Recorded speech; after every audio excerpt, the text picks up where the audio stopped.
Գործ Կարաքելոց 16:6 եւ Փրյուգյան եւ Գաղատացիների երկիրը ման եկան Սուրբ Հոգուց արգելվելով, որ Ասիայի մեջ Աստծո խոսքը չխոսեն։ Երբ որ եկան Մյուսիայի կողմերը, ջանք էին անում, որ գնան դեպի Բյութանիա, եւ հոգին թույլ չտվեց նրանց։ Դուք կարող եք տեսնել, որ առաջնորդները եւ Սուրբ Հոգին մշտապես հաղորդակցվում էին։ Արդյոք այսօր պետք է այլ կերպ լինի։ Միթե մենք Աստծուն ծառայելու ավելի լավ միջոցներ ունենք, քան Սուրբ Հոգով ծառայելը։ Միթե պատճառն այն է, որ նրանք չունեին զարգացում։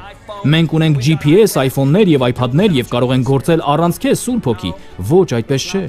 Մենք կարիք ունենք, որ նա խոսի մեզ հետ։ Նոր կտակարանի հավատացյալները մշտապես շփվում էին Աստծո հետ։ Նրանք ակնկալում էին հոգու մասնակցությունը իրենց կյանքում, ինչպես մենք կակնկալենք դա այն մարդուց, ով մեզ հետ է օրը 24 ժամ եւ շաբաթը 7 օր։